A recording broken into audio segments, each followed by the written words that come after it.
My name is Margaret Horvath, and I will be your technical assistant today. This session will be recorded and will be available on the TDSB website at www.tdsb.on.ca. To ensure a smooth session for all attendees, we have enabled both Q&A and the chat function, muted all participants, and prevented screen sharing. If you want to open the Q&A and the chat functions, simply click on that icon. We request that both spaces be used in a way that creates a safe and a respectful environment for all to engage. If you are calling into the session, please use *9, the raise hand function, and the moderator will try to get to your question. Next step is audio and microphone. The audio quality of this session is based on your individual bandwidth. If you're worried about slow internet connection, you can call in by using the dial-in information included in the invite. The invite is also located at tdsb.on.ca under the heading Latest News. If for some reason your speaker's bandwidth becomes unstable and things become choppy, please bear with us. We'll hear it too, and we will work as quickly as possible to resolve the issue. You may exit or change the full screen speaker or gallery view by clicking the top right button or View Options drop-down menu. Lastly, there'll be a quick survey for you to complete before you leave. I've already put it into the chat for you to have a look at. Now, to get things started, I'm going to hand it over to Aretha Phillips, your Ward 13 rep for the Parent Involvement Advisory Committee, more commonly known as PIAC. Over to you, Aretha.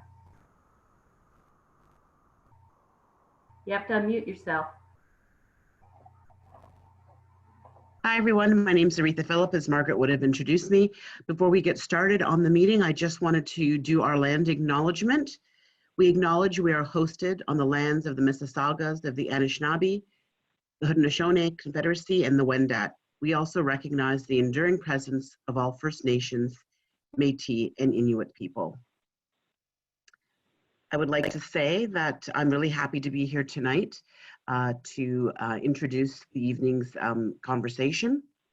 On behalf of the Parent Involvement Advisory Committee, also known as PIAC, we are a parent body of the TDSB that supports, encourages, and enhances parent engagement at the Board of Trustees level. We are working in order to improve student achievement and well-being, and we are very pleased to collaborate tonight with the board in the delivery of these important conversations for parents. Please enjoy tonight's conversation. I'm now going to turn things over to Trustee Rachel Chernos-Lynn of Ward 11. Good evening. So my name is Rachel Chernos-Lynn, and I'm the trustee for Ward 11, and also have the privilege of serving as the trustee representative for the Parent Involvement Advisory Committee here at the TDSB, and getting to work with Aretha Phillips regularly. So tonight I'm pleased to introduce the second of 3 webinars that we will be hosting this week.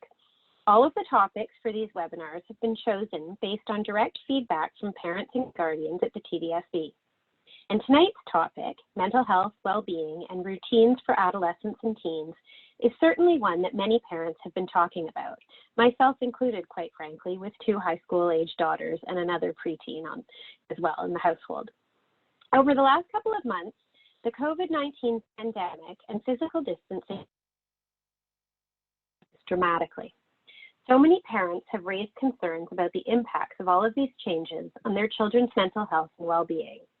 With regular routines no longer set by the morning school bell, parents have been challenged with figuring out how to establish routines and how to set their children up for success in this new environment. As a school board, it's crucial that we listen to our school communities. It helps us make informed decisions, and it also helps us to provide support and guidance where needed. And so tonight we look forward to an engaging evening where we hope to address parent concerns related to mental health, well-being, and routines. It is my absolute pleasure to introduce this evening's moderator, Salim Hanif. Salim is a mental health lead at the TDSB with a mandate to support and enhance the mental health and well-being of all students. One of the areas of focus in his work happens to be the intersection of equity, youth engagement, and technology in relation to student well-being. With COVID-19, remote learning, and physical distancing now a part of our new reality, Salim's work makes him extremely well suited to lead us in a discussion on mental health, well-being, and routines in adolescents and teens in our present circumstances. Over to you, Salim. Great, thank you, Trustee Chernos Lynn, for that very kind introduction. Welcome again, everyone. My name is Salim Hanif, and the Mental Health and Wellbeing Lead for Learning Centers 2 and 3, which is basically Scarborough and north of the 401. So thank you for having me here to move the discussion forward this evening. So we have 3 esteemed panelists that will be speaking about various aspects of adolescent mental health and well-being tonight. So as mentioned earlier, feel free to type any questions you may have into the chat box, and then we'll kind of group them together if there's any emerging themes, and we'll pose them to our panelists at the end of the 3 talks, and we'll get their input on the questions that you pose. So let's get right into it. First, starting with Dr. Amy Chung. So Dr. Amy Chung is an associate scientist in the Hurwitz Brain Sciences program at Sunnybrook Health Sciences Center and an associate professor in the Department of Psychiatry at the University of Toronto. She works clinically as a psychiatrist with young people with mood and anxiety disorders and their families. In 2014, Dr. Chung was awarded the $1 million Bell Canada Chair in Adolescent Mood and Anxiety Disorders. Dr. Chung has also been a long-standing supporter of the TDSB in many regards, along with her support of the Ontario College of Teachers Advisory on Mental Health and Wellbeing, which basically outlines teachers' roles and responsibilities in supporting student mental health and wellbeing.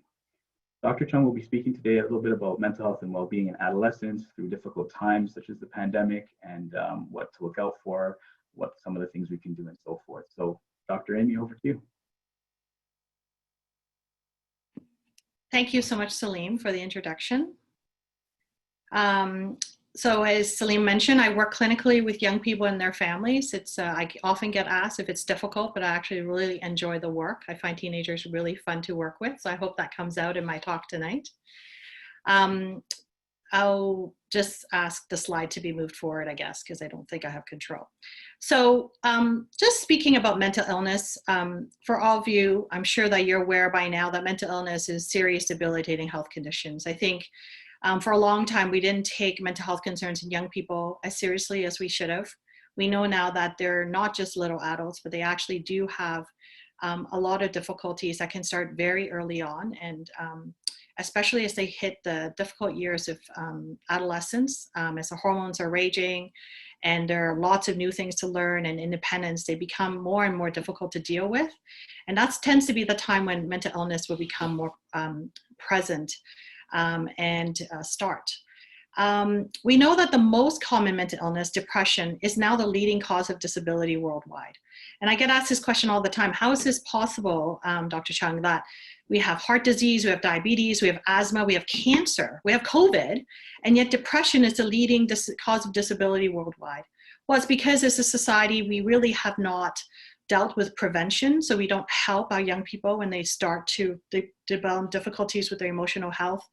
We've not invested a lot of money into looking into treatments for illnesses like depression, and we have a lot of stigma and shame around mental illness. And so there's really a lot of people out there who are not being treated, and most commonly actually are young people. We know that our teenagers are healthy, they're supposed to lead long, successful lives, but they do pass away during their adolescence. And we know that the most common cause is accidents, because we know that teenagers can be impulsive. But the second leading cause of death among our young people is actually suicide. And almost 100% of them who die by suicide will have a diagnosable mental illness. And most of them have had contact with healthcare providers before they die, and yet they were not treated successfully. And so we know that mental illness is debilitating, and it can also, in some instances, lead to death. And so it is a very serious health condition that we need to pay more attention to. I'm so glad that we're here tonight to talk about it. Next slide. So we know that 1 in 5 students in a high school class will struggle with significant mental health issues. That's 20% of the kids. And so when I see my patients in my office, I tell them, you know, you just have to look around your classroom. There are actually people in your classroom who are struggling. You may not know who they are, but they're there. And unfortunately, less than half of them are able to access the care that they need. And it seems astonishing to me that we have actually my colleagues, so my family doctors, pediatricians, who are actually not well trained. They're not trained well enough to actually recognize mental illness in our teenagers. And so that's one of the biggest barriers. We also know that even after the mental health condition is recognized, these doctors and healthcare providers have trouble referring on to a healthcare system that can be quite confusing to navigate and quite fragmented. And so these kids, after struggling for a long time being unwell, finally their parents, as a parent myself, I often, try to help my kids get over things. Maybe I'll just pass. Parents start to recognize it, then they take them to a doctor who takes time to recognize it. And then they're kind of thrown into a system that's difficult to navigate. And then on top of that, still the stigma around even wanting help. So a lot of teenagers, even by the time they get to the help that they need, they're still really worried about people finding out they have struggles.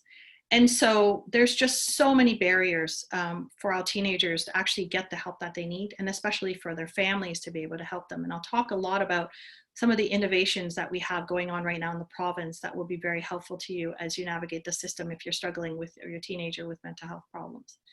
Next slide. So what are some of the common mental health concerns in young people? So I've got a bit of a list here for you that I'll go through with you. Some of them are very common, some of them are less common. So you heard from Salim's introduction that I work mainly with teenagers with depression and anxiety. So mood disorder, including depression and bipolar disorder, is the most common mental health concern that you're going to see in your teenagers. It mainly hits girls, and we know that it has something to do with their hormonal changes in adolescence. It also has to do with their plummeting self-esteem as they hit high school years. And so depression is very common. And also girls are more talkative, so they're more likely to present with depression in their doctor's offices and with their counselors. They are also more likely to even just go to the doctor's office because they may go for other health issues like their period or menstrual cycle. Depression is very debilitating, and I'll go through the symptoms of depression a little bit later on. It can include things like being tired, not being able to pay attention, having lots of aches and pains, headaches. We know that in younger kids, it presents commonly as headaches and stomach aches. And depression is most likely to be connected to suicide also. So it's something that we become very, very concerned about. Anxiety disorders. So unlike depression, which tends to present in adolescence, anxiety disorder starts really young. So if you notice that your young person is anxious, they probably were a little bit anxious earlier on, and maybe you didn't notice it, or maybe you did notice and it was kind of irritating because your child wouldn't go for a sleepover camp, or your child wouldn't eat foods that were touching each other, or your child always needed one stuffy when they went to bed, or wouldn't go on a play date. And the anxiety really does kind of grow over time. And as they hit adolescence, it becomes very different. So for example, not being able to present a project in front of a group of people, being socially anxious, so not being able to hang out with other people. You might say, we've all been really anxious with COVID. It's been 3 months of anxiety, so it must be really bad right now. And surprisingly, the kids who have anxiety right now are actually doing not so bad. They are actually finding this isolation somewhat soothing. And some of them have told me that it makes them feel very validated, that they have always liked to be alone, and now they're being mandated to be alone and everyone else is alone. And in some teenagers have also told me, the FOMO that they had, the fear of missing out, hasn't been happening either. So they don't feel like they're really missing out on anything because no one is really doing anything. But we know that as COVID goes on, then anxiety will start to grow. Once it starts to, it's initially, I think we all kind of found it a little bit calming, but now anxiety is starting to get higher and higher because there's more and more difficulties with, being able to get out and wearing a mask and being social distancing and getting in trouble for not social distancing, etc. So anxiety can present as a panic disorder where someone feels very anxious. They might feel like they're having a mental breakdown. They can just be crying.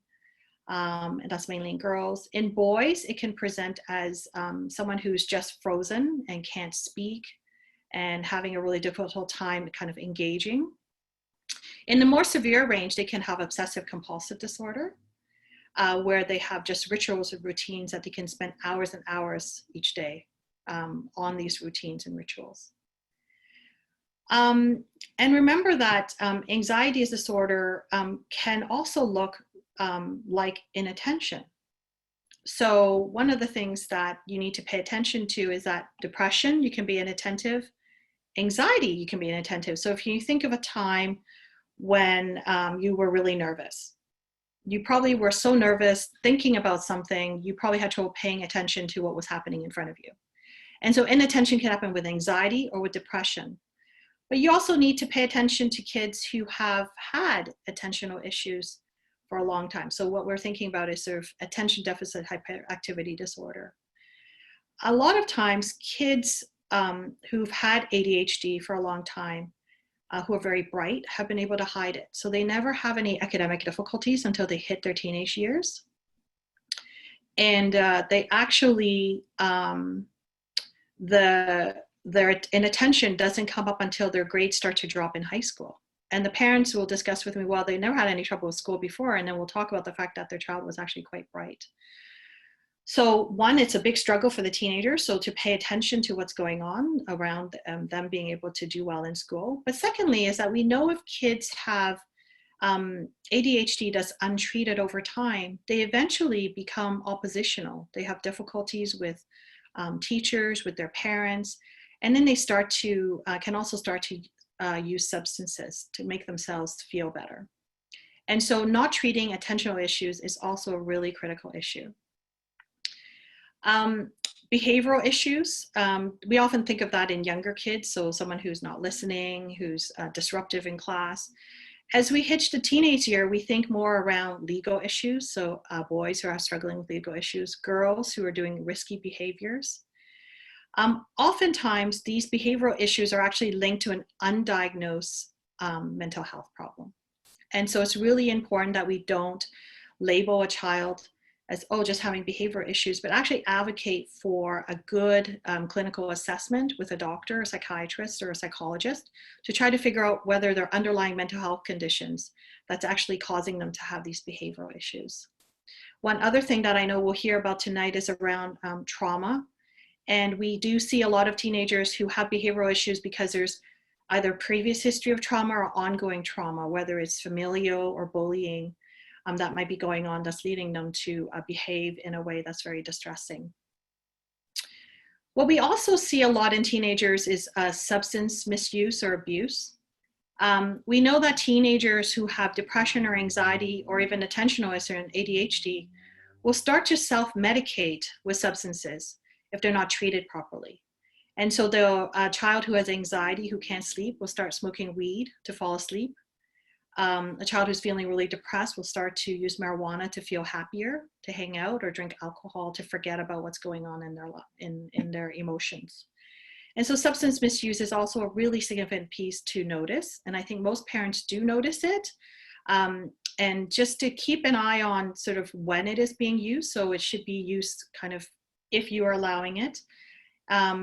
And kind of what teenagers normally will do is using on weekends and evenings. If your teenager is actually using it during the day, it's a real red flag for you that you need to talk to them about it and address it. And then also discuss with them, are you using it because it's helping you with a symptom that you have that really could be treated some other way? And then the last two disorders, psychotic disorders and eating disorders, is much more uncommon, much less common. Psychotic illnesses like schizophrenia is 1% of the population, but teenagers who have bipolar disorder or depression can actually lose touch with reality and develop symptoms of psychosis. So that's something to watch out for. Teenagers can also become psychotic or lose touch with reality when they're using substances, a lot of it, if they have addiction issues, so that's another issue. And psychotic illnesses tend to happen more often in boys versus eating disorder, which tends to happen in girls. And so I think when I say eating disorders, most people probably think about anorexia nervosa, where someone is very skinny and doesn't eat, or bulimia, where someone binge eats and then purges by exercising or vomiting. But we also have more subtle eating disorders like orthorexia, where someone, girl mainly, will talk about having a particular philosophy or a particular lifestyle, and they'll choose to not eat certain things. So they might become vegan or vegetarian. And it just becomes a point where they reduce what they eat to like 5 things a day. And so it can kind of grow pretty quickly. And so parents do need to keep an eye on that, especially for your girls who are developing. A key sign for that is if a girl starts to lose her menstrual cycle, then that's when you know that there's something physically wrong with their eating. We also know that if someone is depriving themselves of food, that they will feel depressed and anxious. And so you may actually notice the depression and anxiety first in a teenage girl who's struggling with her eating. So next slide. So now that I've talked a little bit about the most common disorders, how do you know, if you notice some of these things in your teenagers, that it is actually an issue? Well, first of all, if you notice something, you should be concerned if it becomes really persistent. So it lasting for weeks to months. So it's not going to be come and go day to day. It's going to be there for weeks to months, and it'll get worse. It might still get worse and get better, but it is not going to go away. And it's not precipitated by what's going on in their environment. It's going to be constantly there. It might be worsened by a stressor, like they might be more sad because they're having a fight with a friend, but they're not just sad because they've had a fight with their friend. You'll also note changes in their behavior and their functioning. So they will start to act different. So teenagers, over the past decade that I've been doing research, they've really started to tell us that, I want to be able to do the things I'm supposed to do well, right? So my functioning, I want to be able to learn well. I want to be able to interact with my friends. So my peer and family relationships, my family, I should be able to get along with my family and my friends. I should be able to enjoy the fun things that people like to do, like my extracurricular activities. So I should be able to enjoy that. And that would be really helpful if I did. And they shouldn't be having difficulties with coping to the point where I'm so irritable and I'm having temper outbursts and I'm angry all the time. And so if you notice any changes in their functioning, that's when you should be really concerned, along with the symptoms I mentioned before, anxiety, depression, eating, substance misuse. And that's when you really need to get your teenager to some professional attention. So next slide. So remember I mentioned to you that I wanted to show you, talk a little bit more about signs and symptoms of depression, because this is very, very common. For some teenagers, it's actually worse in the winter months. It may be related to school, but we know that in adults, it's also related to just the lack of light and just and the winter temperatures. And obviously, I want to share with you that depression you see is an emotional issue. It's in your brain. So you see the sadness, you see the irritability, you see the poor stress tolerance. So they're not able to tolerate a lot of stress in their lives. They have thoughts of death and dying, hopelessness. But it's also real physical illness, right? You see the low energy and fatigue. When teenagers talk to me about depression, they say that they just cannot drag themselves out of bed. It's like they have weights on. They're not interested at all in the things that used to interest them. They don't find it interesting. They have so much trouble concentrating. They can't sleep. They can't eat. They have aches and pains. And so this really shows you that depression is a real physical illness like anything else. And I want you to remember this.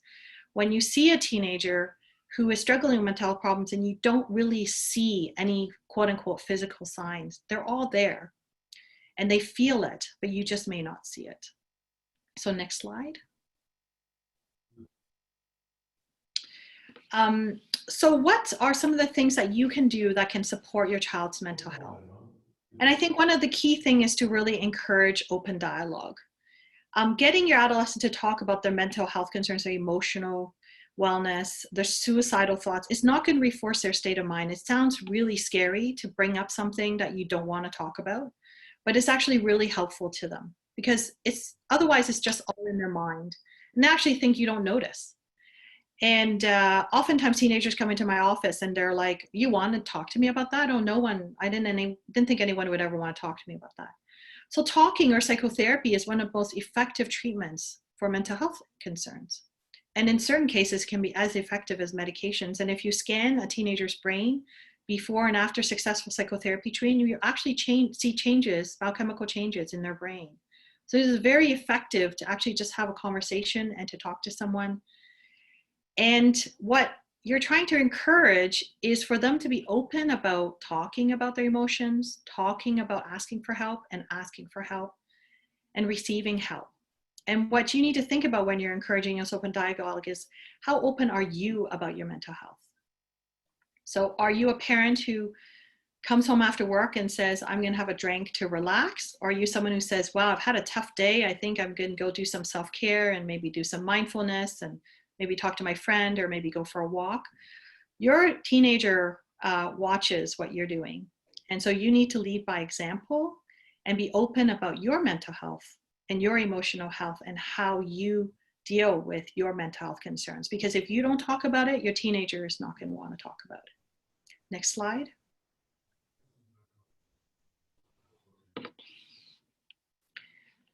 The other really important piece for you, as I mentioned, the healthcare system is very fragmented and can be difficult and confusing to navigate, is that you really need to be an advocate for your child in all circumstances, whether it's in a school setting, in healthcare. We're all trying our best, but we all are overworked, and it's difficult to support a teenager who has difficulty. And so you need to be advocate and get support for your child. And one of the things that happens a lot is that because there's stigma, there's shame, there's just lack of knowledge or information sometimes. When a child is struggling at school, they actually get disciplined in a very ineffective manner, and they get actually more stress put on them. And this actually makes them worse, makes their illness worse. And I can tell you that 100% of the kids who come into my office, the biggest thing that they're struggling with, they come in, is obviously their mental illness, but it's actually what's happening at school and what's happening with their parents. And often the school is not going well and their parents are upset, and that is putting a lot of stress on them. And so one of the first things that I tell my teenagers when they come in is how I can help take stress off of them. And almost 100% of time, it has to do with getting their school and their parents on board to help them. School is a very important aspect of a teenager's life, obviously. It's like their job. But if we're sick, we have to take a little bit of time from work, and we need some accommodations. And so it's the same thing for a student who's struggling with mental health problems. And so this is a very important aspect around just being an advocate, making sure that your teenager is actually getting the support that you need in the school setting. Next slide.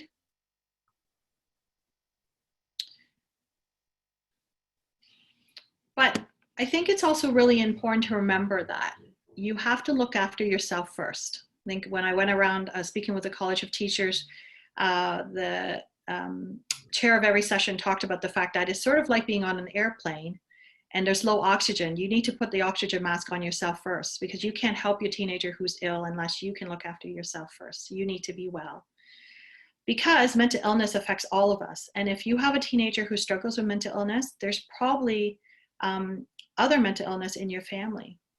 And so it may be in you. Maybe it's recognized, maybe it's not, maybe it's treated, maybe it's not. And so you need to look after yourself. And even if you don't have any mental health concerns, it's very stressful for to care for a child who's ill, whether it's asthma, diabetes, cancer, anything. And so you need to make sure that you look after yourself and make use of your local and school resources and get support for yourself. And you cannot and should not do it alone. You need to support yourself. Next slide. So what can schools do to help?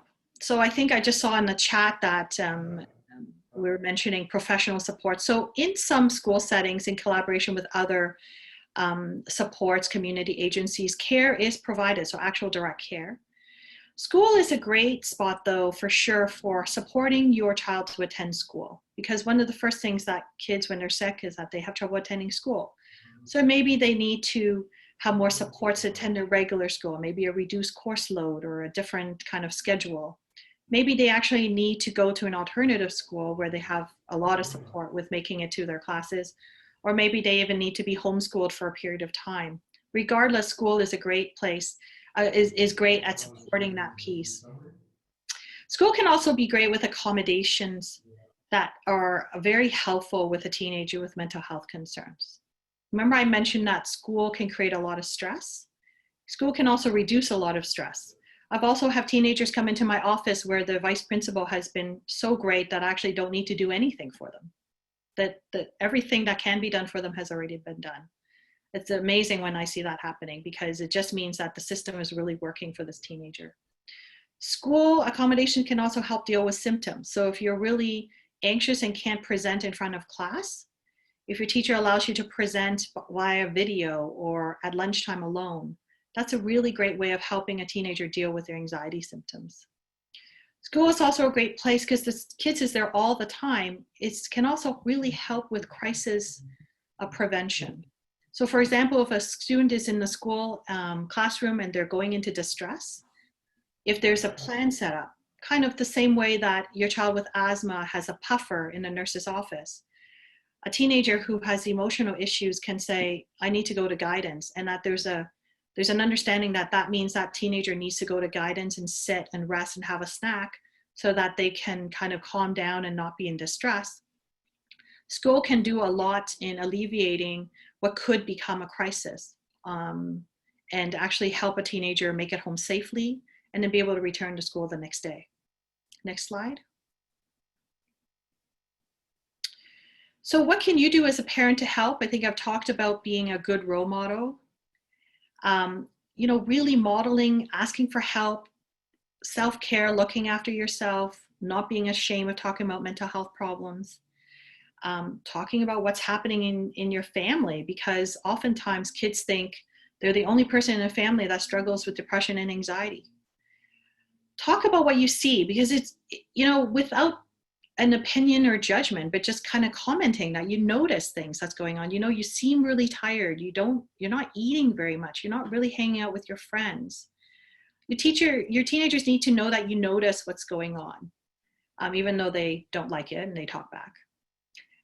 Treat mental illness like any other medical problem, like diabetes, asthma. Give them the benefit of the doubt. Even though you don't see the physical symptoms, it's a medical problem, just like what I presented to you with depression. It's very debilitating physically. Be an advocate. I've already talked about that. Really important. Encourage your child to follow through with treatment. Remember, we talked about the fact that, a child is ill, they don't get help for a while, then they go tell their parents. Their parents may be taking a bit of time trying to figure out what's going on, getting the right help, gets them to the doctor refers them. And now they're trying to find someone to talk to about very personal issues that's been going for a really long time. And they may not like that first person that they meet, or maybe it's the wrong person for them. And so encouraging your child to follow through with treatment and care is really, really important. In fact, one of the first things I say to my patients when they come in is that, I'm not here to treat your sore throat. We're going to talk about really serious personal things. And so if you don't like me, or if you feel like we're not a good fit, you need to let me know so that I can help you find someone else to work with very quickly. And then the last thing is, when I talk about finding supports for yourself, it's also really good to have other supportive adults for your child, for your teenager, other people that can talk to. Now, it might be an older cousin, it might be an aunt or uncle, or a family friend, so that there's more than just you to support your child. And oftentimes teenagers tell me that they like their parents, they love them, but they don't want to stress them out, so they like to talk to other adults. And so that's a really important piece. Teachers often can play that role, but obviously they may not be available after hours, weekends. And so having other supportive adults in your child's life is really important. Next slide.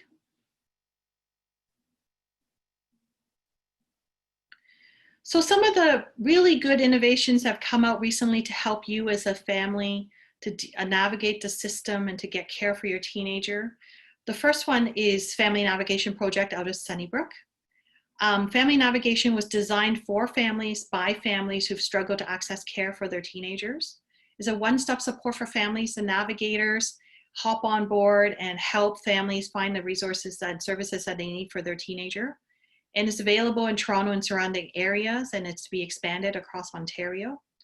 And that's a great place to land if you're really struggling, or if your teenager isn't willing to see anyone, or you feel like your teenager doesn't want any help and you don't know what to do, or you just can't find the right resources in your community. Next slide. So Youth Wellness Hubs Ontario is a walk-in clinic that's been opened, 3 of them in Toronto. I actually work in one of them. And it's a hub that is designed for youth by youth. So it's a one-stop shop for care. You have nursing, you have psychiatry, you have a walk-in counseling every day of the week. And more of them have been opened across Ontario. As like I said, there are 3 in Toronto. They're all generally on the subway line. I wanted to point out that even though it's designed for youth by youth, it is also for families. So you as a parent can go and access virtual walk-in counseling too, as long as you have a youth in your life. And you can access services also on a walk-in basis. And right now it is virtually by phone, unfortunately, because of COVID. Next slide. These are some of the other resources that I thought I would point out to you. So Family Navigation, Youth Wellness Hubs, but also Mood Disorders Association of Ontario have great resources and support groups for families who are struggling with bipolar disorder or depression, and also a great resource library. And eMental Health is a resource that's online, that's national. So you go on and you enter your postal code and you tell them, you enter what services you're looking for, and you'll be able to find all the services that's within a particular kilometer of your location. For Family Navigation, the program is for 19 and under. And for the Youth Wellness Hubs Ontario, it ranges anywhere from 22 down to 12, and sometimes down to 0. So depending on the hub that you're attending. Thank you very much. I look forward to your questions. Great, thank you so much, Dr. Chung. I know you'll be sticking around to field some of those questions that you didn't get to during your talk, but thank you for answering some of those in the flow of your talk as well, and sharing some of the key signs to look out for and some very realistic and doable ways of supporting our young people, especially around the conversations and having those non-judgmental conversations, and really looking at our own practice around well-being ourselves as parents and caregivers and guardians. So thank you. Next, as you're all aware, racism is a top of mind for all of us in Canada and North America in general, if not the entire world. Anti-Black and anti-Indigenous racism is not new, it's not gone away. And as we all kind of look inwards to reflect on what our role and what the role we have in playing in getting rid of systemic forms of oppression and racism, we must consider the toll that it takes on our own mental health and well-being. As racialized people, as allies, as parents, guardians, and caregivers, students, and those supporting students and their families. In that vein, I'm pleased to introduce Charmaine Lane, who will be speaking tonight about the effects of racial trauma on children and youth. Charmaine specializes in racialized trauma and its contribution to other mental health problems such as depression, anxiety, and mental illness rooted in internalized oppression and trauma. She is experienced in child and adult mental health and spent 4 years as a clinical supervisor in children's mental health, focusing on dual diagnoses. She has over 6 years of experience counseling in the LGBTQ S2+ community, primarily because of trauma from discrimination. Charmaine holds a Master's of Science in Counseling Psychology with a specialization in marriage and family. Thank you for being with us this evening, and I'll turn it over to you, Charmaine. All right, thank you so much, Salim. So thank you for having me, of course. And as I was listening to everything Dr. Chung was saying, I was sitting here thinking that a lot of times no one thinks of the other piece that I'll be sharing about, which is the racialized trauma. And specifically tonight, I'll be speaking about trauma as it pertains to Black bodies and trauma and the Black experience, what that is like for youth and children. Because as we know, racism is not a monolithic situation. And for a lot of times it's grouped together and we're racialized or people of color. But if it was a monolithic experience, we would not need anti-Black racism and that distinction. So tonight I'll be speaking specifically about how African bodies are affected by trauma and specifically racialized trauma. All right, so I'm going to start. Sure. Okay. So just to define trauma in its very mainstream sense, in general, trauma can be defined as a psychological, emotional response to an event or an experience that is deeply disturbing or distressing. And we are trained mainstream to not really look at racial trauma. Racial trauma has just become a thing over the last, some researchers have gone back to, I've seen research from about 2006, and platforms such as Psychology Today or other magazines, or articles are being written now about racialized trauma, and there's still only a handful of people who are looking into racialized trauma. So as I think about racialized trauma, I want to talk a little bit about intergenerational trauma, which is the transmission of historical oppression and its negative consequences across generations. And we see that in many communities, but for this particular piece, we're looking into the Black community.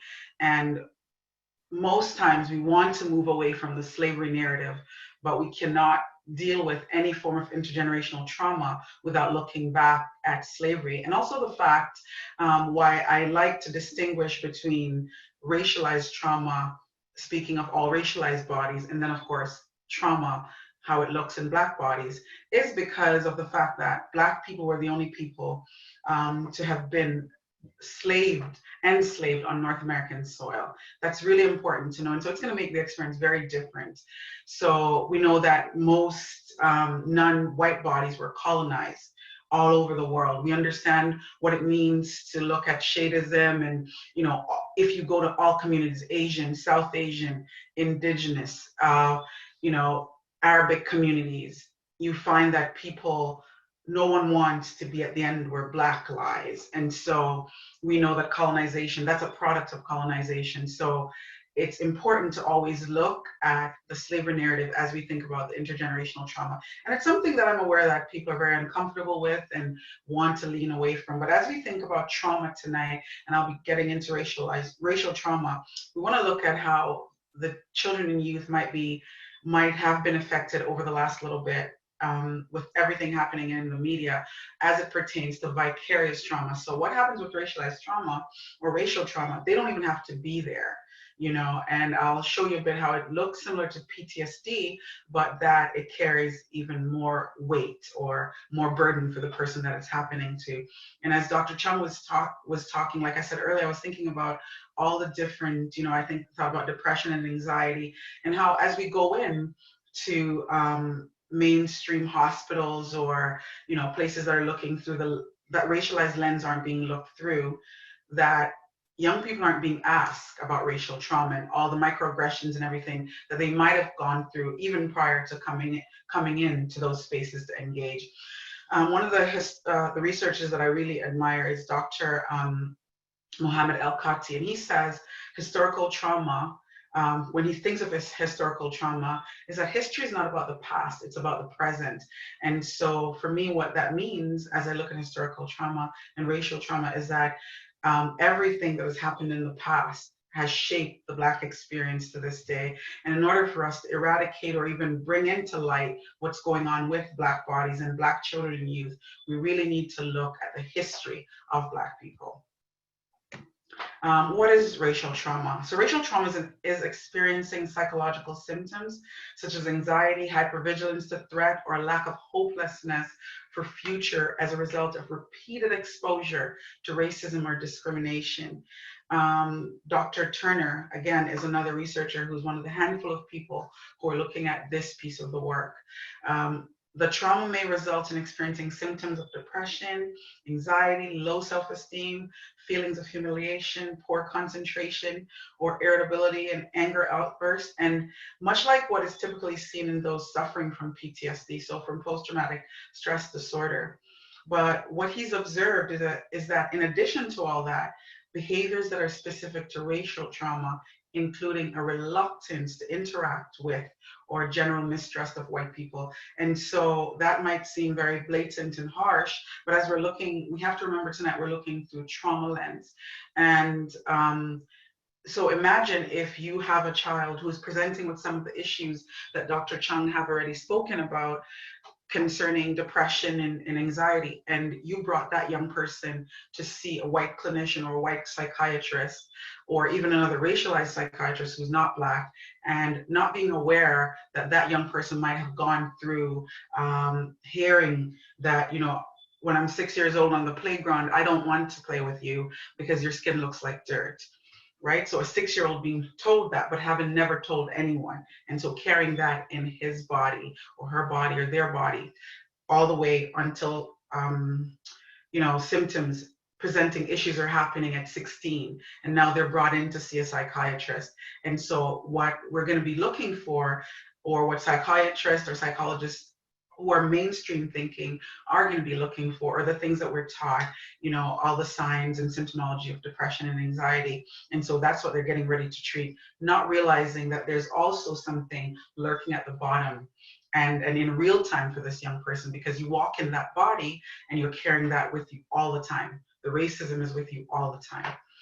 All right, so racial trauma can be triggered by many events, but among the most common triggers are continued racial harassment and being a victim of police violence. And these are just naming a few of what are some of the things, because sometimes, like I said, it's unprovoked. I've had clients where, and conversations with parents who had children in suburbs of Toronto going to school and have been told by other racialized bodies, we will not play with you because your skin looks like dirt. So again, this is not anything foreign, I'm saying this is out of experience, right? And so, but among the common triggers are continued racial harassment, sorry, I said that already, being a victim of police violence or witnessing violence.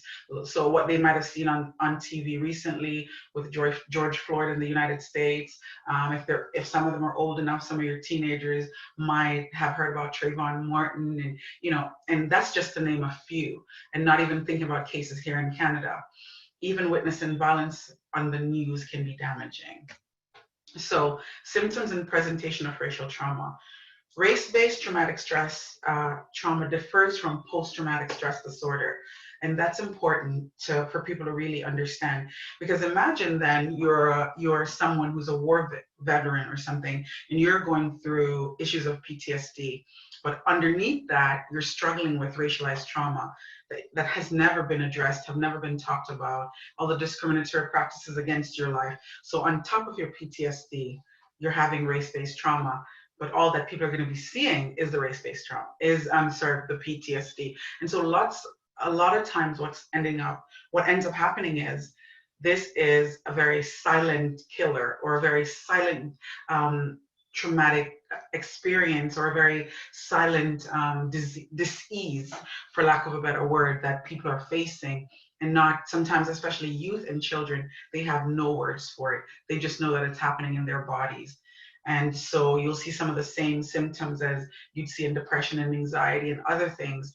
And sometimes just a lack of wanting to engage, going to school or being around other kids.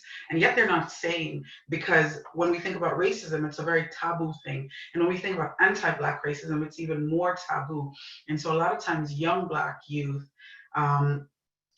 ends up having rage, right? As opposed to being able to give a voice to what they're feeling. And I'll talk a little bit about the voicelessness and the internal devaluation that they feel at times.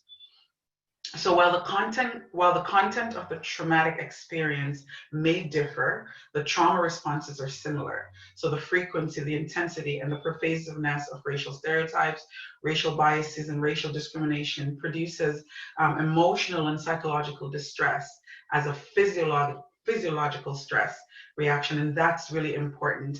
I'm not sure if I included it in here, but I do have slides when I've done other presentation where I talk about the mind-body connection to racialized trauma, and so hence the physiological stress that comes with it. So altogether, these racial traumas occur over and over again, resulting in what is termed racial battle fatigue. And this is the piece that's really important for us to note as we think about trauma work, as we think about young people that we're seeing at school, as some of you families are listening who are Black or even racialized. Some of the things that your children might not be telling you, or some of the things that adults, you yourselves, teachers, social workers who are walking around in racialized bodies, and for this purpose, Black bodies, what is sometimes happening with you is racial battle fatigue, because you're having this thing happen all the time. And so the difference between this piece of trauma work versus mainstream trauma work is that we always talk about, before the trauma work can happen, we have to figure out what's going on. How is the client safe, right? So that's one of our major things. And then also too, is the client ready to work on it? See, when it comes to racialized trauma or racial trauma, the person going through it doesn't have time to pause for all that, whether they're safe or whether they're ready to have a conversation, because it's happening in real time and it's happening all the time. And so racial battle fatigue is just that: fatigue from hearing, seeing, and experiencing incessant racism and racial discrimination. Because individuals who face discrimination experience trauma symptoms similar to war veterans who experiences PTSD symptoms, the racial battle fatigue occurs. This imagery connotes the uphill, and or just mean the similarity, uphill battle and exhaustion that individuals and groups of people who face racial discrimination experience on a daily basis. If not dealt with, racial battle fatigue can lead to serious mental health problems and severe psychological distress. So it's really important for people to recognize that this is not just something that people are coming up with. And for years, like I said, it wasn't a thing. People didn't believe that people had racial trauma, and that, it's an uphill battle, and it's a hard thing on your body, and it's something that at times you can't explain, and at times can only explain to someone who's in the same body and who might have gone through something similar.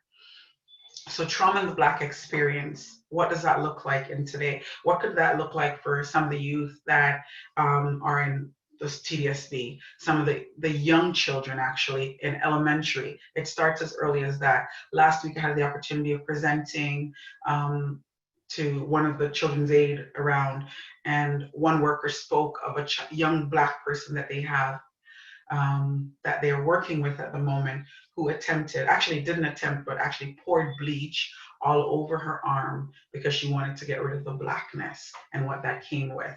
And so think about how traumatic that is. And I believe she was about 10 years old. So and I've worked with young people who are as young as 6 years old who said to me, "I'm not Black." And when I said, okay, so what does it mean to be Black? They'll then say to me, all the criminalization that you see, all the stereotypes that you see of Black people. And so if a 6-year-old can say, "I want nothing to do with this race because this is what it looks like," imagine the trauma that's happening in his, and he's a he for this purpose, and in his body, when he realizes this is the body I'm in and will not ever be able to get out of it. He doesn't have any other way to identify. And we might say, but he doesn't have to identify as Black. If we want to be realistic, he's going to walk the world as a Black person because that's what he is.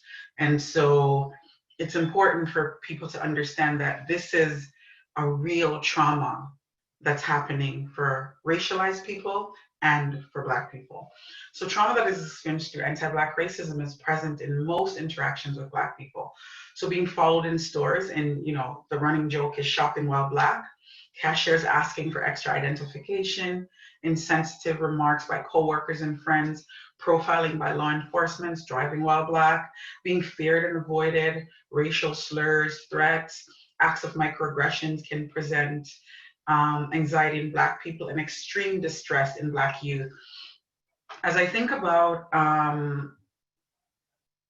the microaggressions and just racial slurs and threats, I think about something that a story I heard, and I kind of use it in a lot of my presentations, is the idea of a young person waking up, a young Black boy waking up every morning, getting dressed for school. Parents are already gone, and if not, single mothers are already gone, and he leaves the house, runs to the elevator, only to meet someone who is clutching their purse because he's heading in the elevator. He doesn't say anything, but he gets downstairs and he's walking towards the bus. The bus driver sees him, could have stopped, but leaves because his pants was too saggy and it took him a long time to run. He gets to school, gets into class, is late, and before long, he's on detention. And so the cycle begins. In that, the trauma that he's experienced just walking in that body, having the woman clutching her purse, feeling that the bus left him because he was a Black boy, and just going to class and never being asked about the racism or the microaggressions that he might have experienced on his way to school. Race-related trauma wounds. So racial oppression is a traumatic form of interpersonal violence, which can lacerate the spirit, scar the soul, and puncture the psyche. I love Dr. Hardy because he's one of the people that's been doing a lot of research in this area, and he does it in a broader sense. So not only concerning, even though he's a Black-bodied PhD, he does it as it pertains to racialized youth. But in this case, we're looking at, anti-Black racism and how racial trauma pertains to Black youth. So as we think about the word lacerate, it means to cut, right? To cut, sever, scar the soul, and puncture the psyche, the mind, the spirit, the body, right? Without a clear and descriptive language to describe this experience, those who suffer cannot coherently convey their pain. And this is really important for people to recognize. It's hard when people are facing racial trauma to be able to say exactly what it is they're going through. They don't have the language for it. And so to convey their pain, let alone heal. Because we know for trauma to heal, if you're carrying it, it never gets let out, then it's going to be hard for the healing to happen, because we need to find a way to externalize the trauma. So the source of their hurt is often confused with distracting secondary symptoms, which is kind of what I was saying earlier. As you think about all the other mainstream things that we think about mental health, and not that I'm saying mental health is not in the Black experience, it is, but what I am trying to convey is that not only do we have young people who are having anxiety and depression looking through just mainstream lens, but we also are having another subdivision of them having to deal with the racialized piece that comes with that. And that's a heavy burden to carry. So you're carrying, you're going through, anxiety and depression, eating disorders, other forms of mental health issues, or mental illness, even something as like schizophrenia, right? Which is a mental illness, but still having to carry the racial piece. And when I say that trauma comes in real time, is that it doesn't matter what else is going on in your life, you're still carrying the racial trauma with you, right? And so it has to be dealt with in real time. It can't be left for when the person is safe, because what does safety look like as it pertains to racial trauma, right? And so if you leave it to say, okay, when the youth is ready to speak about it, we have to create a space for race, which hasn't been happening. And I'll talk a bit about that as I go along. So the source of their hurt is often confused with distracting secondary symptoms, ranging from hopelessness to acting out behaviors. And I highlighted the acting out behaviors in red because we know that there is such a criminalization of the Black body. There is we know Black boys are suspended way more than any other body in schools. Research is out there for that. I have that in other slides, not in this one. We know that Black girls are labeled and sexualized in schools way more than everybody else. A young Black girl could be wearing the same spaghetti strap versus someone else and would be deemed as not dressing appropriate, because no one is thinking about the differences in body types and all that, right? But that's for another workshop. But it's really important for us to think, when we think about Black kids acting out, what else is happening? Have we ever stopped to talk with them about what might be going on as far as their race? What oppressive situation have they encountered even prior to coming to school? And I say that because even as a professional, there are days when I walk into the workplace and have just had things happen to me because of race, and I still have to buckle down and do my job. For young people, it might be more difficult, right? Because sometimes their brains aren't even developed completely in order to compartmentalize some of this. And so we might see it in acting out behaviors, but if no one's looking to think it may have something to do with their race, then no one's gonna see it. So racial oppression is seldom seen as contributing to these difficulties in discussion of race, are either dismissed or manufactured as excuses, right? So we're thinking that, oh, they're just making an excuse, right? Without really thinking about how race can play a part in these young people's mental health. And also, too, another big piece is that we, for the most part, unless you're looking for it, some of it is just looked at as a justification for bad behavior. We ask the wrong questions, as with other forms of trauma. What is wrong with them, right? And we do that in trauma work. People do that. What is wrong with them? So unless you know better, you wouldn't be saying what has happened to them or what is happening to you if you're asking it directly. All right, so healing the hidden wounds of racial trauma. So 3 things that happens, according to Hardy, is that what's called internalized evaluation, assaulted sense of self, and internalized voicelessness. So this is happening in a racialized body and in a Black body as they're going through. So with these young people, they're going through what's called internalized evaluation, and it causes an assault on self and internalized voicelessness. Internalized evaluation is where they begin to feel completely devalued and really look at mainstream and the norm. So almost as whiteness is looked at as a deity, right? And so when you're not able to measure up to that, and so I want to paint the picture for you. It's white, everyone else in the middle, and then there's Black.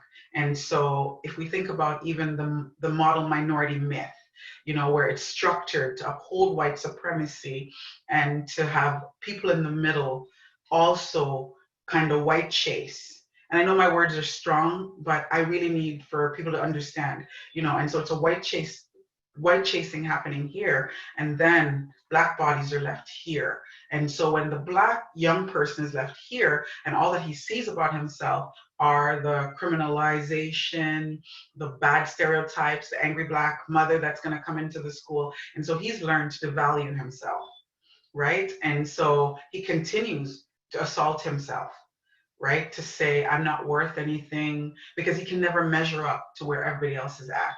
And so the people in the middle also, unless they're woke to what's happening, then how the structure is, and I'm trying to envision it in school, the white body is then saying, look at all the people in the middle, they're the model, and you cannot even measure up to that. And so the trauma just keeps going like this. And then the internalized voicelessness is where they're finding that they don't have the words to say what they're going through, right? And to give a voice to it or a language. And so it just becomes something that's happening internally and going nowhere else. So I just wanted to share this case to kind of bring the point home, and then I'll give you the strategies as to how we can help to heal some of these wounds. So a case of racial trauma. Latanya is a 17-year-old girl who's recently become withdrawn, sad, and delusional, as reported by her parents. She was taken to see a Black female therapist who specializes in racial trauma. The therapist, in her first visit, knowing the background of this youth, that she had been living in a predominantly white space for the past 12 years, recognized that there might be issues of racial trauma. The therapist was direct in her questioning. Can you tell me a story of a time when you felt proud of being Black, when you felt proud being Black in school? The youth responded, never. Therapist, why not? Youth, because I was 6 years old and was called N-word. Then another time I was asked, what tribe are you from? What is there to be proud of? The therapist, after further questioning, realized that this youth had never told the story to anyone prior to now. No one had ever asked her about racial oppression. All right. So as we think about that scenario, and just to let you know, it's an actual real scenario, not the name or anything, but it's a real case. So as we think about this, what Dr. Hardy is saying in his research is that when this is happening, one of the things that we want to do is affirmation and acknowledgement. So begin to help these young people to heal. So it's important for the helping professional to convey a general understanding, or even parents in this case, right? And acceptance of the premise that race is a critical organizing principle in society. Not that it's the truth about who the young person is, but that it is an organizing principle. So you're not saying to the young person, are you sure this happened? Or, oh no, we're all the same. Because the minute we begin to say we're all the same, we've rendered now that young person in front of us invisible.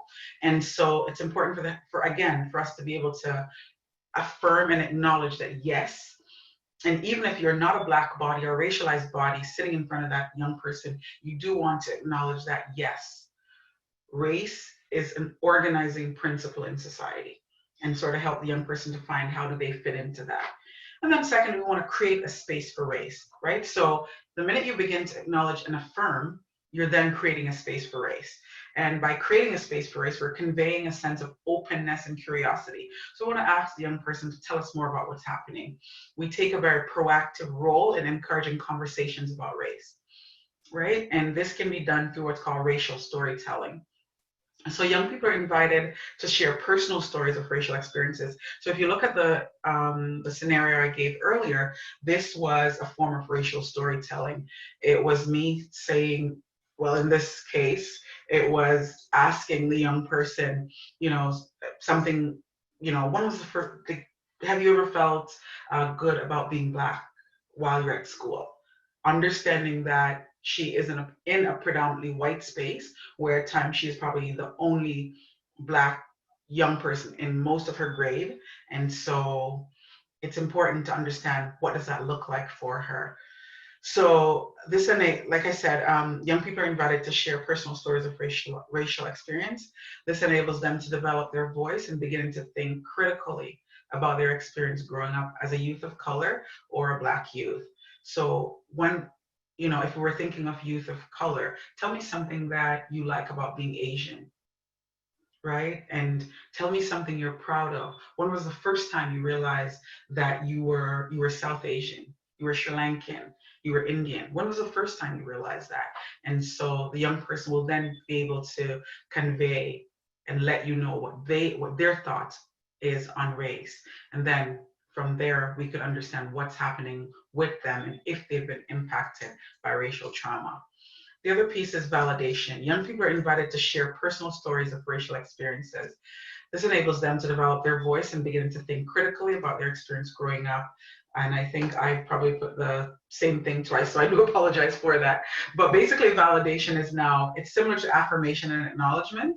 So basically what you're actually doing is, instead of just affirming and acknowledging what's happening now, is we're validating it for them and making it really personal and helping them to change the narrative of thinking that, what they're feeling is just something isolated to them. So the process of naming. One of the most debilitating aspects of racial oppression is that this is a nameless condition. And I think I've said that earlier. It's something that once it's happening to you, you're not even sure what to call it.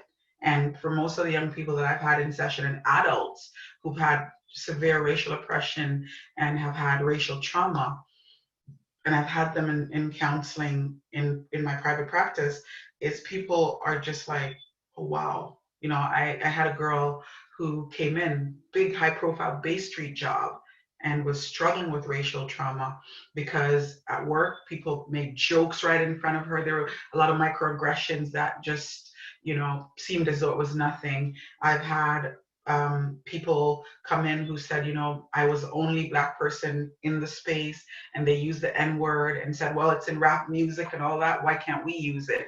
And so just having a lot of no one to even side with you in the space. And so it often makes me think about younger children and what it feels like. I know the story I shared earlier about the 6-year-old who was told that his skin looked like dirt.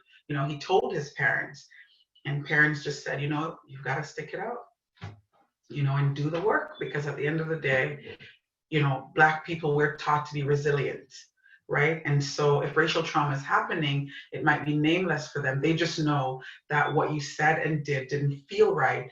And even though it doesn't feel right, I dare not say it's racism, because half the time I'm not believed. So, like I said, it's a nameless condition, difficult to describe, quantify, or codify, which means it's hard to encode it, right? To decode it, rather. And to describe it even. All right, the next one is externalized evaluation. So we talked at the top about internalized evaluation. So now it's the goal of the helping professional or whoever to help the person to externalize the evaluation. This is a direct way to heal the wounds of internalized evaluation. We help youth understand why respect and the absence of respect are so important. And so this is looking through a space where you're saying your body, your mind, your spirit, who you are, is worth respecting regardless of your race. Your race is not what should define you, right? And we really begin to help the youth understand that what you're feeling should not be something that you're owning. Because remember, we're always thinking about trauma, right? And so the goal is to externalize the trauma. And then second to last, we have counteracting the devaluation.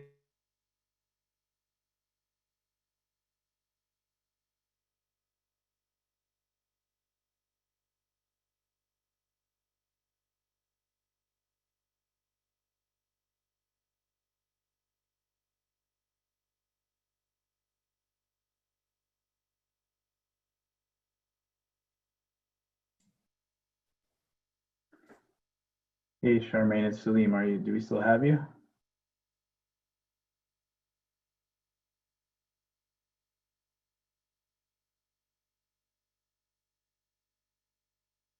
think we may have lost Charmaine.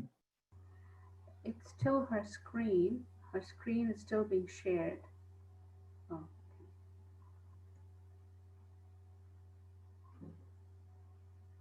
Is anyone else catching Charmaine, or am I the only one who can't hear her at the moment? No, she's out, and her screen stopped sharing as well. So, all right, welcome back, everyone. Hope everyone got a chance to just stretch out a little bit. So unfortunately, we lost Charmaine there. She's having a few challenges with her internet, but I just wanted to thank her for her time and input specifically on the topic of racialized young people and trauma. I think the one statement that she had that really stuck with me was creating a space for race. And I think that's an important thing to remember, not just now, but as we move forward. And I think this is a good, I guess, time to remember that this Friday, the third section of this series is taking place at the same time, 6:30 on Friday, the title being Talking Race with Children and Youth. So please tune in on Friday, 6:30 to continue that conversation. Next, we want to switch gears a little bit and look at social media, newer technology, and the intersection of mental health and well-being with teens with Scott St. Marie. So Scott St. Marie, welcome. His mission is to help people take control of their mental health. His presentations demystify mental health. I just lost my screen there. You just demystified my screen. Oh, there we go. Demystify mental health and reveal the connection between social media use and feelings of stress, anxiety, and depression. Understanding our fundamental psychological need is the first step towards making this conversation truly mainstream. People can find Scott on iTunes and YouTube, where he continues to reach 30,000 unique humans every single day. I'll also add that Scott is a partner with us here at the TDSB and has facilitated many engaging sessions with students and staff that are very well received. So thank you for that as well. Over to you, Scott. Thanks, Salim. Thank you, everyone. Good to be here. So I know we're running a bit late. This won't take too long because I know there's some great questions in the chat as well we'd love to get to, and I'd love to get to them too and help out any way I can. Let's just start with this, everyone. Let's just start with those basic psychological needs and get into screens and how they're really affecting our mental health and social media. The basic psychological needs, as we know, is kids and parents, all humans alike, have a need to belong. We have a need and craving to be understood, and we have a need to be loved. Let's keep it there and keep it simple. So when we're seeing our children on their phones, I have mine right here, you don't go too far without it. When we see our kids on our phones, it's that need for connection. It's the need to be understood. It's the need to be loved. It's the need to feel like you matter in this world. That's where it comes from. So yes, my videos and my podcast, it reaches about 40,000 people every day, mostly teenagers. Okay. 40,000 people. So I get quite a few emails that come in every day. And I'd like to share what most adolescents and teens share with me in those emails. Because I usually ask them, why are you reaching out to a stranger? You have parents?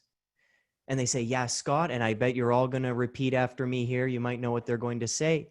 Scott, they just don't understand. Scott, they just don't understand. They don't get it. They don't get how I'm feeling. They don't understand what it's like to be a teenager. So there's a missing dialogue that we're having between two different generations, because it is so different now with TikTok, YouTube, Snapchat, Instagram, Facebook, and who else knows what's next. This technology is ruling our lives, and it is part of our routine, right? And there's nothing wrong with that. Social media is a tool, and we need to use it to the best of our ability. But this is kind of what I need to really address here, is how it's affecting our mental health. So I'd like to share my screen here. Every parent should know a few things about what your kids are doing online and how this whole thing works, because I've worked at Twitter and Facebook, and as a YouTuber and content creator, I'd like to show you a bit of behind the scenes. So every parent should know what this is. This is called a Facebook pixel. Now, a lot of your kids are on YouTube, a lot of them on Instagram, a lot of them on TikTok as well. A lot of them are playing video games, Fortnite, Apex Legends, Battlegrounds. You may know a Minecraft. These names might resonate with you. But on their phones and on the computer, they're being tracked. Okay? Facebook, Twitter, Instagram. Facebook owns Twitter. Facebook owns Instagram. They know what your children are doing online, which means one thing, that every website they go to, and it was my job to put this piece of code, this is just a little piece of code that you put on websites, and this piece of code tells us what your children are doing online, what your children are doing and watching on YouTube, on TikTok, what websites they're going to, what they're interested in, how long they're on their phone for, how long they swipe for, what do they click, right? When they go to bed, when they wake up, when they turn off their phone, when they turn on their phone. This piece of code tracks everything. So we ask why our kids love their phones so much. Why when they wake up, 74% of Gen Z and millennials, the first thing they do when they wake up is pick up their phone. The first thing they do. 75% use it in the bathroom as well. I know we're all guilty of that one. So this pixel is tracking everything that we do online, which means when our kids go to YouTube, when they go on social media, their feeds, when you scroll through, their feeds are beautifully tailored. The YouTube algorithm knows exactly what they want to watch before we do. That's how smart the technology is, because it knows, okay, you went to this cooking website, you got a recipe about potatoes, and then you went on this website, then you went to the news. So we're going to tailor your YouTube feed, your Twitter feed, Instagram feed, TikTok feed to what you're looking at on the rest of the internet. So we wonder why it's addicting. We wonder why when you watch one video, you can't wait to watch the next, because YouTube knows exactly what you're interested in next. They know exactly that. Now, what you can show, see, it's one thing to have this dialogue with your children. The next thing is to show them, right? So I want you all to be one step ahead of them in this regard. So one thing you can do to show them about this online tracking is to show them that Facebook pixel. The next thing we can do, whether you're an Apple user or an Android user, is do what's called Google Takeout. And Google Takeout looks something like this. Looks something like this. All you have to do, I can plug this into the chat, is go to this website here. Okay, it's a little different for Apple, but I'll share that one as well. And what it's going to do, if you go to this website, what Google and Apple will give you is every single thing you've ever searched since you got your device. Everything. And you can show your children that. It's about having this dialogue of openness. Hey, guess what? Apple knows this about you, this about you, this about you. Every single video you watched, every website you went to, my friends, it's all here. And it dumps them, and then it emails you all of these files. So it's interesting because a lot of kids know how to clear the history in their browser if they're going to inappropriate websites. We need to know that 60% of 12-year-olds in the US have already watched pornography. This is serious. So we need to know, even though they're clearing the history, we need to know what our kids are doing on their devices, because this is another relationship. It's a relationship with technology. It's a whole other world that they're experiencing. So we need to be ahead of them. So this is called Google Takeout, and it's for Apple as well, and it's totally free. You have the rights to your information, and you can have it all back. That's one thing to share with your kids. So it's about being a step ahead of them, but I want to share also why technology is actually causing anxiety and stress and depression. Sorry, let me just open up this blind here. In our kids, there you can see me a little better. We need to know that both our psychology and physiology are completely connected. So the brain is the mind, right? The mind is the body, sorry. The body is the mind. So I need to introduce a very, very special human being. And this is something every human being should know, and every single person on earth should know this gentleman here. JC, John Cacioppo. He's a social neuroscientist, and he wanted to really discover what loneliness did to people. So when you feel lonely, this is what's happening with a lot of kids. When you feel lonely with COVID, right? Anxiety, depression, feeling these intense emotions. When we feel lonely, why do we feel more anxious? So John Cacioppo did an experiment, right? Okay, so he got a bunch of people, parents, kids, teens, and he said, go about your day. I'm just going to measure a few things throughout the day. Okay, so he gave them all a tube, a little plastic tube to spit in. I'll get to that. He gave them a beeper, a heart rate monitor, and some probes to put on them throughout the day. This was the coolest experiment I've ever heard of. Okay, so all the kids go to the playground, all the parents go to work, and John Cacioppo says, okay, throughout the day, when you feel lonely, just write it down. What time of day, where you were, how you felt. He didn't define loneliness for them, okay? So they did that. And he said, when I give you that beep, because that's why I gave you the beeper, when the beeper goes off on your belt, right, you need to spit in that tube as well. People are like, okay, what's the big deal? Well, what happens is when people reported feeling lonely, kids, adults, parents, the reason they spit in that tube was so John Cacioppo could measure their cortisol levels, their stress hormone.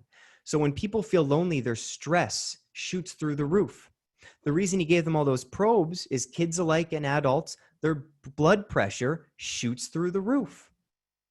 It's like they were being physically attacked. He got the heart rate monitor on them, heart rate shoots through the roof. So when we feel lonely, when kids feel lonely, it has a direct impact on how they feel physiologically, the nervous energy. And then what happens with technology is that we have this nervous energy, we feel lonely, and we crave that connection. And we look to our phones. So we can't be surprised when our children who are feeling lonely look to their phones for that connection. So how do we mitigate this? How do we mitigate the feelings of depression and anxiety? And I could show you graph after graph, and we could get really boring about the links between social media and anxiety, but I'll just show you one that you'll really find interesting about loneliness. So in 2007, my friends, the iPhone came out. What an interesting time that was, because Steve Jobs came out on stage and he showed everyone, look at what the new iPhone can do. And it was the first touchscreen iPhone. The crowd went nuts, right? An amazing piece of technology. And ever since then, kids reported feeling lonelier than ever, even though they had a device. Even though we're so connected with the world. And this is a survey of 1.1 million children out of the US, out of the educational surveillance surveys. And this is done by Jean Twenge. If you don't know about her, I'll share a resource on my last slide. The iPhone, the connection, the technology that we have to connect each other isn't helping us feel better. Because we need to look at what loneliness can also mean. Loneliness, and this is about where we have that dialogue between parent and son or daughter. Loneliness is not just the absence of people that we've been experiencing during COVID. It's the feeling that what you do and share doesn't matter to anyone. And do we have a bell? Where's the ding, ding, ding? Can anyone relate to this definition? Because this is why people go into an office. Kids might go to school and they'll still report feeling lonely, even though they're surrounded by coworkers and friends and teachers and people alike. It's because what people do and share, they feel doesn't matter. So our kids go on our phones. They go on their phones and they scream to the world, look at me, notice me, say hi to me, see what I'm doing. And we remember when our kids were younger, they'd be up on the slide and they're like, Mom, Dad, watch. I'm about to go down. Wait, you're not watching. Please watch. I'm about to go down the slide. That's why they're on social media. That's why they play games with friends online. They're looking for their voice. It's very simple. And the great news is that parents can allow them to have that voice in the home and build that trust. So loneliness isn't just the absence of people, but we use social media and we use technology to still feel loved, to still look for that understanding, right? And to still belong. That's what we're.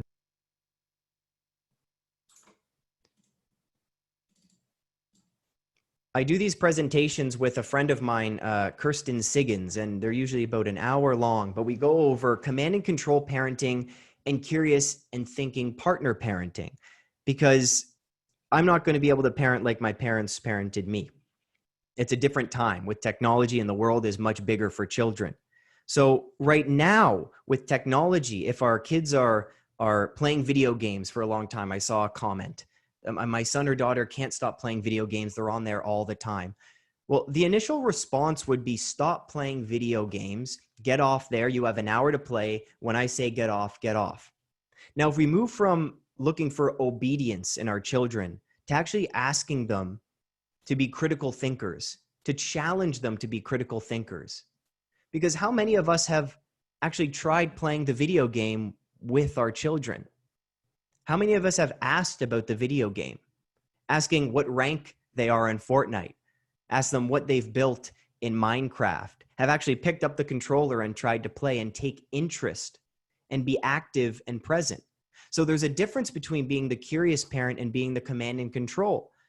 And of course, during this stressful time, it's very easy and convenient to say, just don't do this. And we have to be gentle with ourselves to say, sometimes, after a long day, I just have to set some ground rules. But when we have a little more energy, to have a curious and open mindset, to think, well, maybe why do they look at their phone the first thing in the morning? Why are they bringing their phone to the table when they eat? Why do they play video games for 2 hours and not blink? And what's happening with screen time is actually in the UK, the more screen time, actually glasses and prescriptions have gone up 50% in the last 6 years, because when we look at our screens, we blink half as much. So children are actually having damaged retinas. That's a whole other talk. But if we can develop this state of curiosity with how our kids are using technology, I think that will do just wonders in how we actually open up that conversation about mental health. So just as our previous presenter said, it's about how you show up to your kids. It's about how you set the example. So if you're going to ask them how their mental health is doing, a lot of us, me included, will have our phone if we're having a discussion with our children or someone. And what we'll do is we'll put it right next to us on the table and say, I'm all ears, right? You can trust me. I'm listening. Well, the signal that we're sending to our children who we're speaking with is that they're only getting 80% of our attention because our phone is right in front of us. And if it goes off, we're going to look. To be completely present and actively listen, we need to put our phones away. So I know I'm running out of time, but the last thing I just want to share with you, the last slide, is just 2 questions to really leave with today. Just 2 questions. And that is, how are you creating opportunities of real connection for your children? Now, when I say connection, And I mean that other antidote to loneliness, to making sure that they know that they matter and that someone truly cares about them being understood and belonging. So what opportunities are you creating? Is it a movie night? Is it a family dinner where there's no cell phones at the table? Is it buying the latest board game? Because board games are actually coming back. What do you meme? There's apples to apples. There's taboo. There's tons of video game board games as well. So you can have that in-person conversation. And the second question is, am I doing what I'm doing? Is that a reflection of what I want to see in my child's present and future? So if you come home and you're on your phone, if you're cooking dinner and you're on your phone, if you're trying to speak to someone and you put your phone next to you on the table, what message are you sending your children? Because children don't actually listen as well as we think. They watch what we do, and that's how they learn, not what we say. So set the example with what we're doing with our technology, and it would go a long way. And this is what, since I coach teenagers who reach out to me and we have these discussions, and it's amazing if you listen to a teenager and you literally have absolutely no judgment, because that's what they're looking for. And you ask them, okay, how are things going? So you use your phone a lot. What are you using? What apps are you using? Oh, you saw that on TikTok? Okay, well, why do you think that was funny? Okay, have you seen this? What do you think of this instead? Hey, have you tried actually dimming the brightness before bed and turning on night mode? Have you seen how that changes sleep? Oh, what would happen if, okay, let's try when you get up out of bed, you wait 10 minutes before you look at your phone. And then let's write down how you feel instead. Okay, let's try something here. After you're scrolling through Instagram, before you scroll through, actually, let's write down how you feel out of 10. 6 out of 10. Okay. Let's see, after you scroll through Instagram, let's look at the pre and post scroll check. So after you scroll through, let's rate how you feel now. You know what a lot of times happens? They feel an 8 out of 10, and after 15 minutes of scrolling through their phones, they feel a 7 out of 10. They feel a 4 out of 10. So we need to give proof to our kids on how these things work. We can't just tell them cell phones are bad, right? Technology's bad. Games are bad. They can discover these things for themselves. And that's what happens with an open mindset. So that's really it for me. It's about having that open mindset and creating that connection that kids feel understood and they feel loved and they feel like they belong. That's what the technology's for. That's what it's been intended for.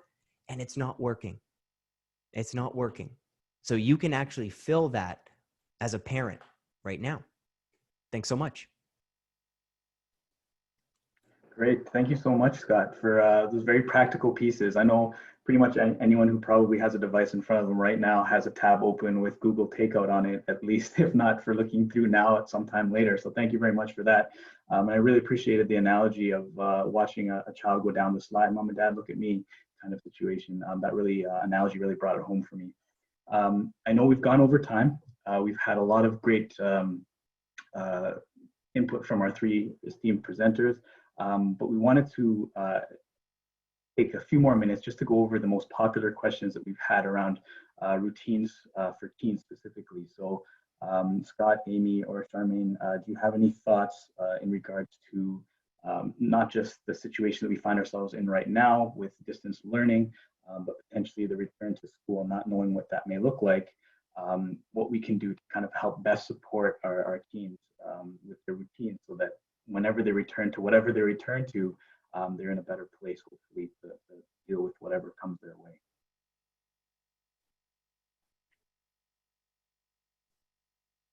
And that's for any of our three esteemed panelists.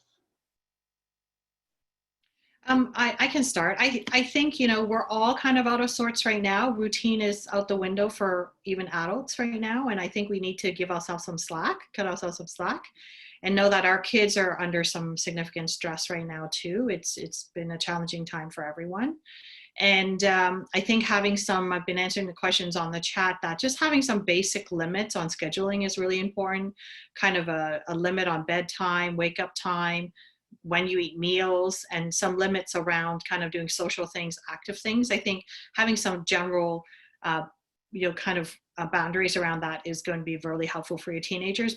Trying to be really structured right now when you don't have a structured life, I think is going to be very difficult for your child and for you to follow through on it anyways. Scott or Charmaine, do you have anything you'd like to add? I was going to say, I agree with Dr. Chung as far as parents basically have to be the ones to set the example. And I'm finding that with my own self. There are times when I do feel, you talk about the being on the plane and you needing to make sure that the mask goes on yourself first. And I've been doing a lot of, work and a lot of Zoom and all this other stuff. And I'm finding that unless I'm practicing self-care, they're not practicing self-care. They're looking to me to ensure that every single thing they do is based on what I'm doing, if that makes sense. It's almost like what Scott said earlier about you saying, okay, you have my undivided attention, but the cell phone is right there, right? So everything, and one other piece that I always say to people, whatever was sustaining your family prior to COVID is the thing that you should still go to sustain. So if you walk the dog, then continue walking the dog, not picking up yoga or another suggestion just because it's suggested, right? Or if you did family movies, still do family movies. So whatever, because the thing that all of us need to realize is that not only are we out of sorts, but we're also in crisis mode, right? And when you're in crisis mode, everything you do is going to look different than what you did when you were thriving and, when you weren't surviving, when you were thriving and not surviving, right? So we're in survival mode right now. So it looks very different than what it would look like. And I've conveyed that. I have a 7 and a 3-year-old, and I've conveyed it not to say survival mode, but just explaining to them why things look differently and why the routines look differently. But nonetheless, we still need to have some type of a routine, because I've learned the hard way that children actually really want to be parented. And we know that. Being in children's mental health, I learned that very quickly, that children want you to parent them. So even if we're having a hard time now staying focused, they still need us to give them some level of guidance. So it's important for parents to model what that looks like and maybe find, kind of tweak it and figure it out for this period that we're in. So, yeah. Absolutely. That seems to be a bit of a running theme for all the presentations tonight, the modeling piece of things for sure. Scott, do you have anything you want to add?